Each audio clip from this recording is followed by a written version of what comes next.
Ah là là, bon.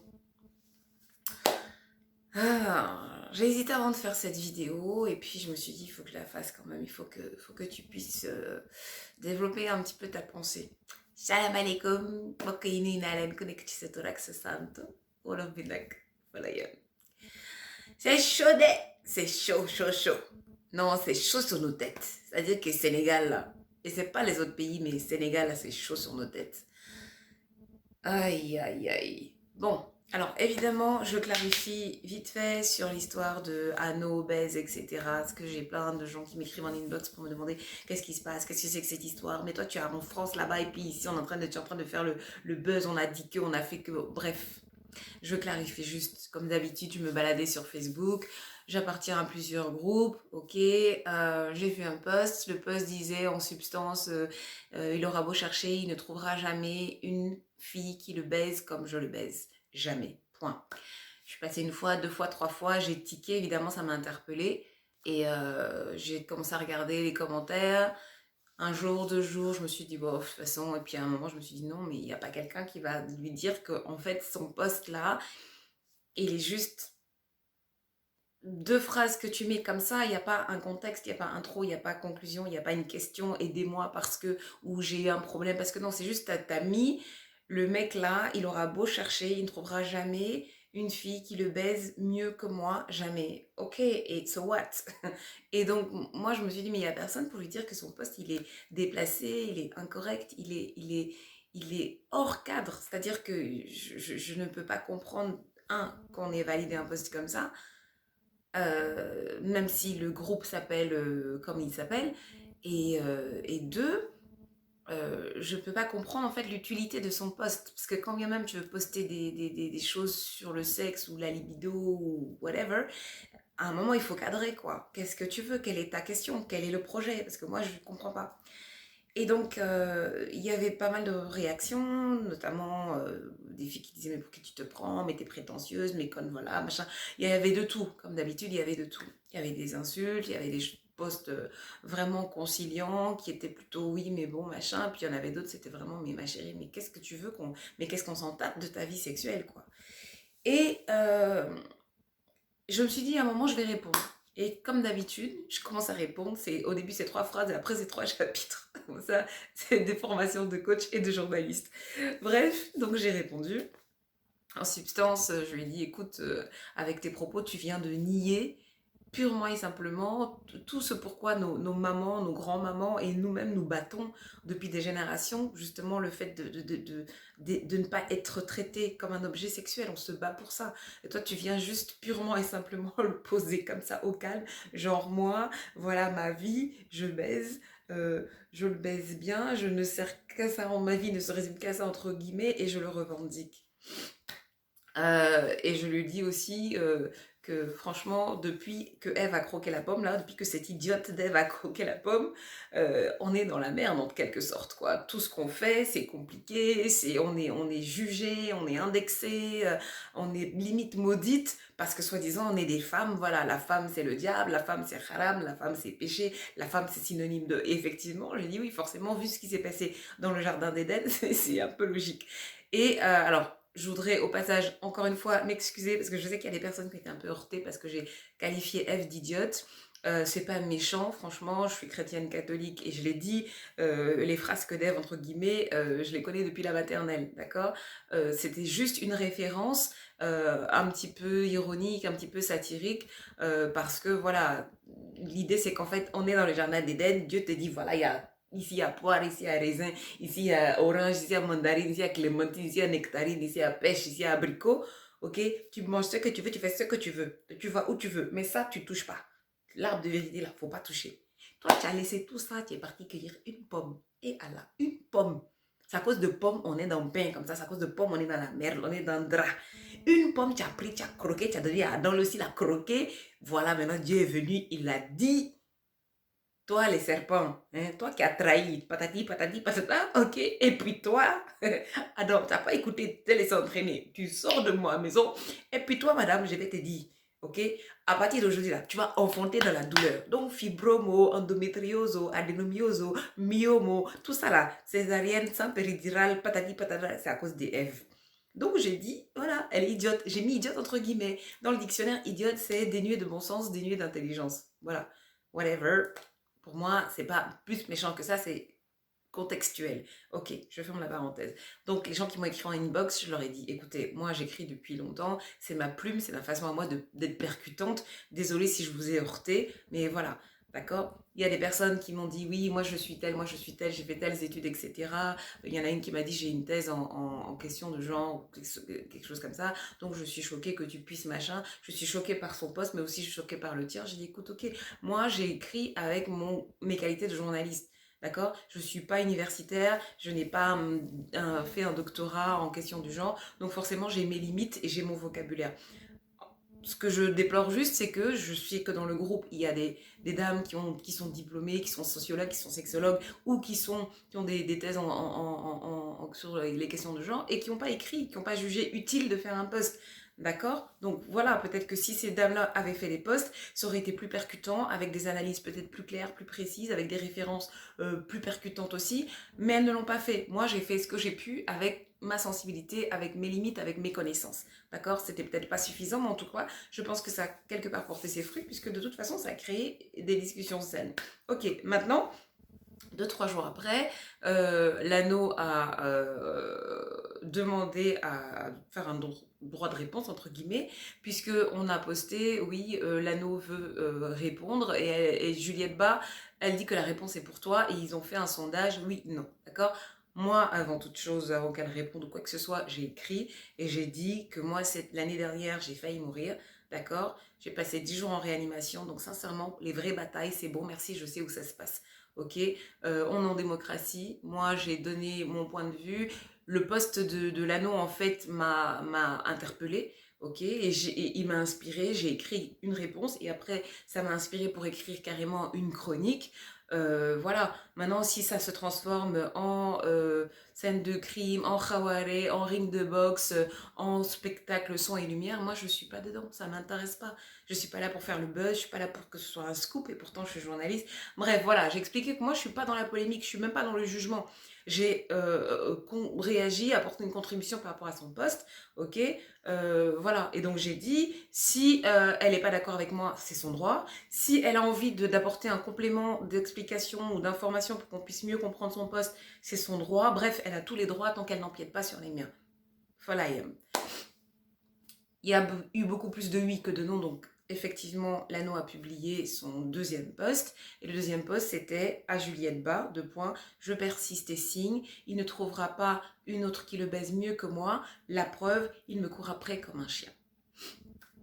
Et quand j'ai vu ça, sincèrement, j'ai trouvé ça dommage. J'ai trouvé ça dommage d'abord qu'on publie ce post-là, parce que je me suis dit, c'est même plus une question de démocratie à un moment-là, c'est vraiment un manque de respect, un manque de considération pour les admins, pour le groupe et pour toutes les personnes qui sont dans le groupe. On est en démocratie, mais la démocratie, elle a ses limites. On va pas se mettre à publier tout et n'importe quoi sous prétexte que moi j'ai dit, non, moi j'ai rien dit. Moi j'ai été inspirée par un post, par quelque chose qu'elle a posté. D'accord? Et c'est tout. À partir du moment où elle repose quasiment la même chose et qu'elle rajoute autre chose, moi personnellement, je me sens plus concernée. Je veux dire, j'ai dit ce que j'avais à dire. Je suis pas sur un ring de boxe en train de me battre. J'ai dit ce que j'avais à dire. Point. Voilà. Donc voilà l'histoire, c'est ça, c'est ce qui s'est passé. Et ça m'amène vraiment à une autre réflexion qui est de qu'est-ce qui n'a pas marché? C'est-à-dire à quel moment est-ce que c'est quand Canal est arrivé, quand TV5 est arrivé, quand les décodeurs sont arrivés, quand Internet est arrivé, que du coup, ben voilà, on a une fenêtre sur le monde entier et qu'on a accès à toutes sortes d'informations, ok? Qu'on peut voir des films violents, qu'on peut voir de la pornographie n'importe où, de n'importe quel téléphone, de n'importe quel ordinateur. C'est-à-dire que même quand toi, tu cryptes ou que tu filtres parce que tu as des enfants dans la maison, tes propres enfants là, à l'école, avec des potes, avec des copains, à gauche, à droite, dans un cybercafé, ils ont accès à des images qui peuvent être déconseillées par rapport à leur âge. Donc je pense qu'effectivement, à ce rythme-là, tout le monde est capable d'être imprégné de choses qui peuvent être violentes, qui peuvent être agressives, qui peuvent être hors cadre. et qui surtout sont pas forcément accompagnés d'une explication. Donc voilà, aujourd'hui, ce qui se passe, c'est qu'il y a 10, 15 ans, on voyait des petites gamines de 4, 5 ans, 6 ans bouger comme Beyoncé ou comme Rihanna ou comme Shakira et on trouvait ça mignon. Oh, sauf qu'aujourd'hui, ces gamines-là de 5 ans, eh ben, elles ont 10, 15 ans de plus. Et aujourd'hui, ben, quand elles dansent, elles font pas que danser, elles font d'autres choses aussi. Et donc ces petites-là qu'on n'a pas forcément cadrées, voilà ce qu'elles sont devenues aujourd'hui. Et moi, sérieusement, ça me fait peur et je trouve ça dommage. Je trouve ça dommage parce que ça veut dire que ce sont des filles qui ne sont pas conscientes, qui ne sont pas conscientes de tout leur potentiel, qui ne sont pas conscientes de combien elles sont précieuses, de combien ce sont des diamants, parfois même des diamants bruts, qu'il faut peut-être polir un petit peu, étailler, mais des diamants, ça veut dire qu'en termes de potentiel, elles peuvent aller conquérir le monde. Et c'est tellement dommage que tu te contentes de tes attributs de femme, c'est-à-dire que tout le monde a ça. C'est pas parce qu'on a 40 ans, 50 ans, 60 ans qu'on n'a pas eu un jour 20 ans. Tout le monde a eu des seins hauts et fermes, peut-être pas gros, d'accord? Il y en a qui ont des petits, il y en a qui ont de gros seins, mais en tout cas ronds et fermes, d'accord? Poète, poète, cacahuète, ma chère, tout le monde a eu ça. La fesse ferme, le ventre extra plat, on a tout eu ça. Même la dame qui aujourd'hui, parce qu'elle a eu 5, 6 grossesses, elle a 55 ans, elle a des bourrelets, elle se traîne, elle fait pas de sport, ben quand elle avait 20 ans, je peux te garantir qu'elle avait la poitrine haute et ferme, le ventre plat et la fesse dynamique. Donc on a tous eu une jeunesse, on a tous eu une jeunesse et on a tous fait des bêtises, c'est pas la question.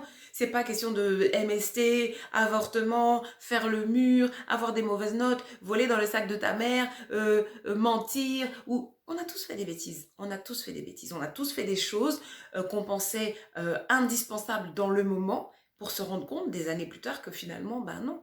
De la même façon que tu te rends compte que quand tu passes le bac, tu penses que tu vas mourir si tu l'as pas. Et puis quand tu vas à la fac, tu dis ah bon d'accord. Et quand tu commences sur le marché du travail, tu dis ah bon d'accord, oui forcément tu grandis, tu mûris, tu prends du recul. Donc c'est pas tant de faire des bêtises qui est un problème. C'est que tu n'es personne pour te cadrer autour. Nous on a toujours eu des cadres.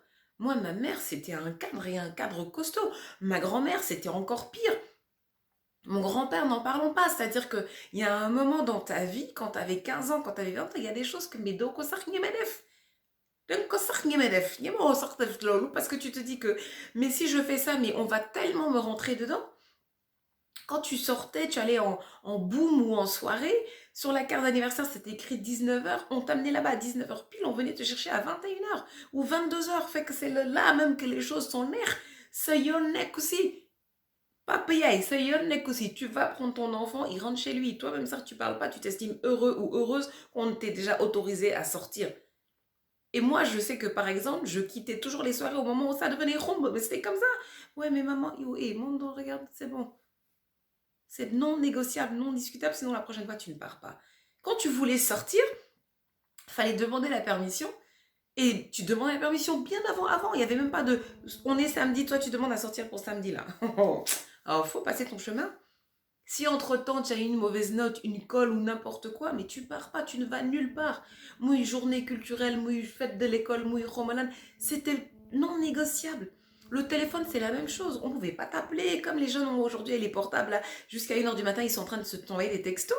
Non, on n'avait pas à faire de textos. Il y avait un fixe dans la maison. Et puis quand on t'appelle, ma chérie, on t'appelle déjà, on t'appelle le week-end, c'est pas en semaine. Et ensuite, quand on t'appelle, c'est avant 20h.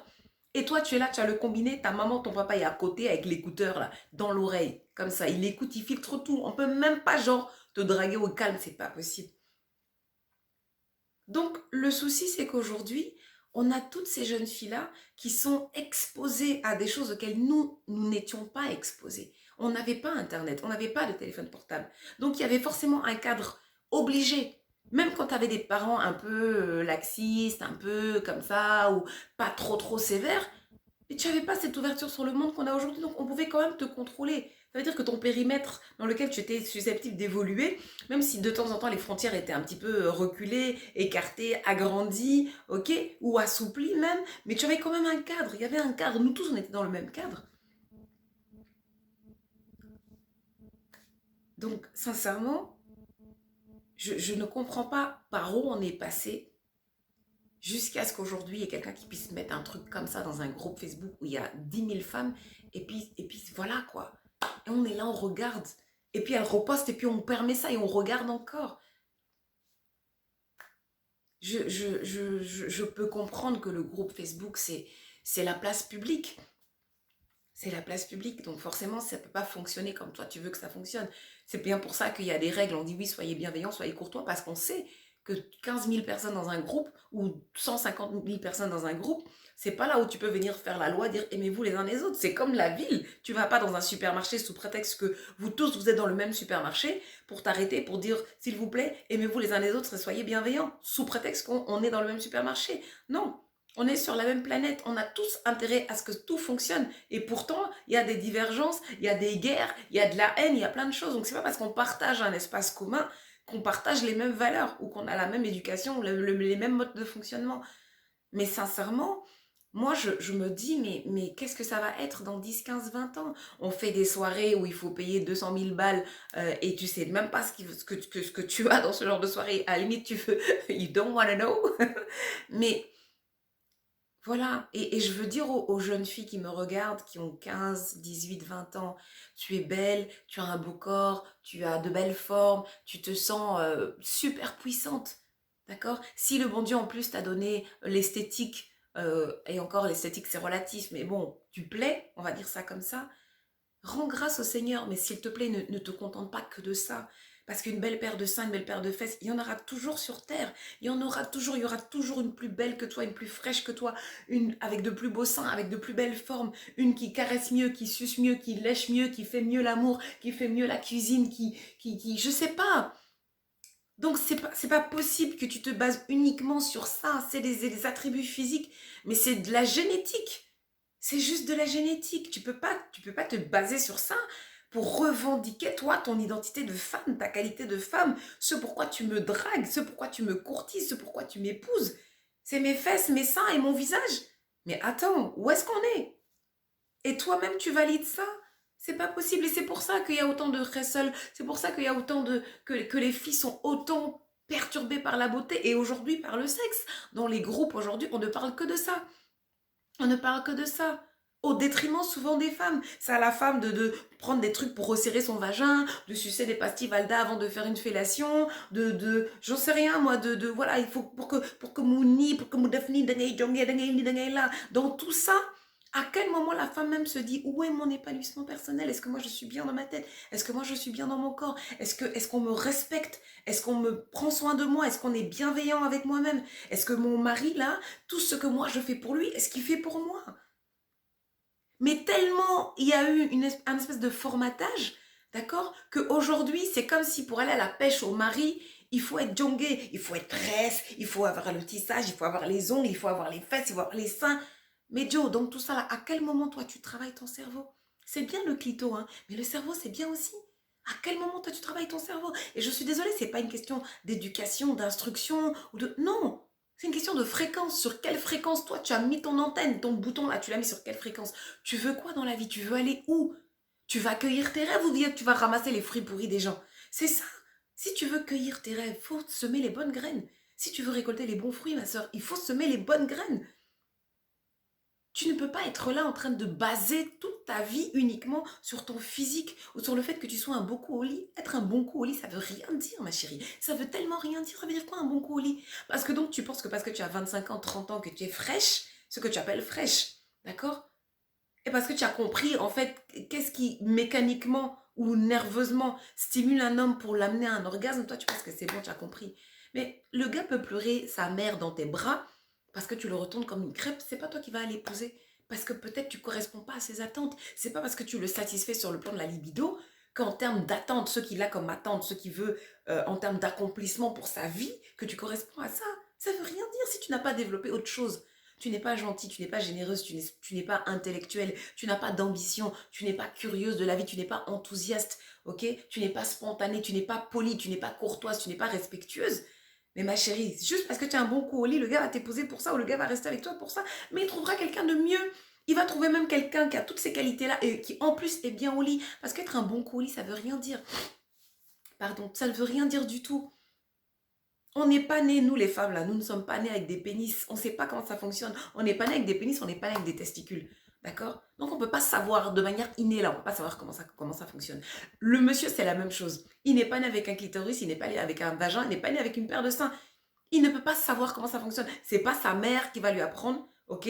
C'est pas sa grand-mère qui va lui apprendre. C'est pas sa maîtresse d'école qui va lui apprendre. On n'apprend pas. Le professeur de sciences naturelles va pas te dire que, voilà, le clitoris, si il faut le caresser avec délicatesse, ou voilà comment il faut embrasser une femme, ok? On vous a pas dit de fondre sur elle avec votre bouche ouverte et la salive qui dégouline de partout, ok? Voilà les préliminaires. Non, c'est pas pour rien qu'il y a des sages-femmes, qu'il y a des sexologues qui se tuent à essayer d'expliquer à des patients, à des clients, ok, que non, c'est pas comme ci, non, c'est pas comme ça. Allez-y doucement.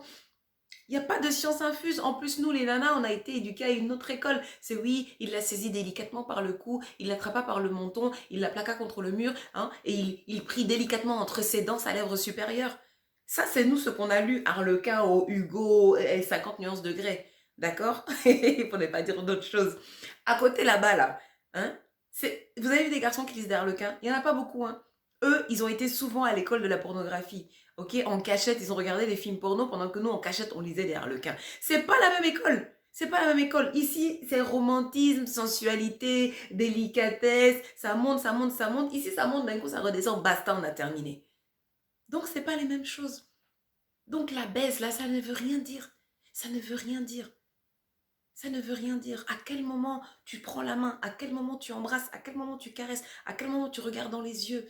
Tu ne peux pas faire l'amour avec quelqu'un qui ne te respecte pas et tu ne peux pas faire l'amour avec quelqu'un que tu ne respectes pas. À moins que dans ta tête, ce soit clair et que tu décides que oui, là, moi, je couche, ok, je fais du sexe, d'accord, j'offre un service et on me paye. Et à ce moment-là, j'espère que tu as un business plan, c'est-à-dire que cet argent-là va te servir un jour à quelque chose pour qu'un jour tu puisses faire l'amour juste parce que tu as envie de faire l'amour avec ton partenaire et pas parce que c'est un rapport qui est monnayé. C'est juste ça. C'est juste ça. Mais le sexe, ça n'a jamais retenu personne. Si le sexe, là, ça retenait, ça réparait les mariages, mais combien de gens se disputent et puis se réconcilient sur l'oreiller le lendemain quand ils se réveillent? C'est la même chose. Le sexe, ça ne réconcilie pas. Le sexe est fait pour rapprocher deux personnes qui déjà à la verticale s'entendent bien, ont des atomes crochus, ont des accointances, ont des choses qu'ils partagent. Et ça s'est sublimé à l'horizontale. C'est vraiment ça. Donc, l'histoire de je suis un bon coup au lit, ça veut rien dire. N'importe qui peut apprendre à être un bon coup au lit, homme comme femme. Il suffit de comprendre ce que ta partenaire veut, ce qu'elle attend. Il suffit d'être délicat, il suffit d'être à l'écoute et de ne pas se dire que oui, moi je sais, je connais tout. Non, non, c'est juste ça. Deux personnes qui s'aiment profondément, qui se respectent, d'accord, qui ont envie d'aller au bout de leur exploration sexuelle, peuvent faire l'amour et allumer le feu tranquillement. Parce qu'elles ont les bonnes intentions. C'est pas des petites coucheries à gauche et à droite. C'est important que la femme se respecte. Vous êtes des diamants, nous sommes des diamants. Nous sommes des diamants. Et j'en profite pour dire à toutes celles qui m'écrivent en inbox, pour me dire oui Juliette, comment tu fais? Toi tu as divorcé 2 fois, tu t'es mariée 3 fois, mais moi je ne suis pas mariée, j'ai 30 ans, j'ai 35 ans, hein, je travaille, je suis indépendante, mais j'ai pas de mari, j'ai pas d'enfant vraiment, hein, le poids de la... Non, arrêtez ça, arrête. Ma soeur, il y a quel problème? Donc Dieu t'a envoyé sur terre pour te marier et faire des enfants. Mais si c'est pas ton destin, tu fais comment? Il y a des femmes qui sont faites, là elles vont être des épouses, elles seront pas mères. Moi je suis l'épouse, je suis pas mère, j'ai plus d'utérus. Il y a des femmes, ok, elles seront mères, elles seront jamais épousées. Il y a des femmes, elles seront mères et épouses. Il y a des femmes, elles seront juste comme ça célibataires. Elles vont jamais se marier, elles vont jamais avoir d'enfants. Tu ne sais pas ce que le destin te prépare. Tu ne sais pas pourquoi le bon Dieu t'a mis sur terre si tu es croyante. Tu ne sais pas pourquoi le bon Dieu t'a mis sur terre. Donc tu ne peux pas décider que toi, si tu ne te maries pas ou si tu n'as pas d'enfants, c'est-à-dire que si tu ne rentres pas dans les cases sociales, toi, tu ne vis pas. Non, il y a 1 milliard de façons de s'épanouir en tant que femme. C'est pas juste une question d'être mère ou d'être une épouse. Si tu es une mère et une épouse, alhamdoulilah, ça veut dire que c'est ta destinée. Et c'est une bénédiction, effectivement, de porter la vie. C'est même une bénédiction de se réveiller tous les matins à côté de quelqu'un qu'on aime, ok, dans les liens sacrés du mariage. Alhamdoulilah. Mais si aussi c'est pas ça qui est pour toi, ou c'est pas le moment, parce que l'audiot yombe, épanouis-toi différemment. Sors, mange, danse, écoute de la musique, épanouis-toi dans ton travail, fréquente des gens positifs. Après, chacun sa sexualité. Et si tu es très religieuse, peut-être que tu auras du mal à aller vers un garçon ou à sortir avec quelqu'un ou à consommer une union sexuelle ou à ne pas rester chaste ou ne pas rester vierge. Chacun avec sa religion et ses croyances. Moi, je suis pas là ici pour faire des débats ou juger ou quoi. Mais je dis juste que chacun avec son Dieu, chacun avec sa philosophie, chacun avec ce en quoi il croit. Tant que tu te respectes. C'est important. Respecte-toi. Ne laisse personne te manquer de respect. Homme ou femme, ne laisse personne te manquer de respect. Ne laisse personne te dire que tu n'en vaux pas la peine. Ne laisse personne te dire que tu n'es pas capable, que tu n'es pas quelqu'un de bien. On a tous commis ici des péchés. On a tous fait des erreurs. Et les gens qui aujourd'hui même sont coachs, c'est parce qu'eux-mêmes, ils ont traversé des déserts et des déserts et des déserts. Jusqu'à quand ils ont trouvé le puits, là, ils ont dit non, il faut que je partage mon savoir. On a tous fait des erreurs. Moi, si je me suis mariée 3 fois là, c'est parce que j'ai fait des erreurs dans ma vie. Je me suis retrouvée dans des couples où c'était pas ça, ça me correspondait pas, où c'était pas bon, où c'était compliqué à gérer, avec mes hauts, mes bas. Ce que je sais, c'est que je suis sortie grandie. On sort grandi de n'importe quelle épreuve. Il y a rien n'est dramatique si tu sais en tirer les bonnes leçons. Avec l'aide de Dieu, si tu peux te dire que ce que tu as traversé, ok, je dis l'aide de Dieu, parce que moi je suis croyante, mais l'aide de la vie, des bouquins, du karma, whatever, c'est pas ça tellement le problème. Mais si tu sais apprendre de tes erreurs et tu te relèves et tu continues ton chemin, alhamdoulilah. Donc les filles, vraiment respectez-vous. Respectez-vous, vous êtes des bijoux. Vous êtes des bijoux. Mon papa me disait, paix à son âme, il me disait, ma chérie, ton premier mari c'est ton travail. Les filles, votre premier mari c'est votre travail. Et c'est votre épanouissement personnel. Si tu es dans un couple, tu es épanoui personnellement. Si tu n'es pas épanoui, c'est pas la peine de rester là-bas à servir le monsieur, à lui ouvrir tes jambes, à faire à manger, à prévenir le moindre de ses petits désirs. Et toi, dans tout ça, tu n'es pas épanoui. Tu n'es pas épanoui, c'est-à-dire que tu sers ton mari, les enfants, la belle famille, le patron, les amis, mais toi-même tu t'oublies. Wallahi Azim, le premier mari de la femme, c'est son travail.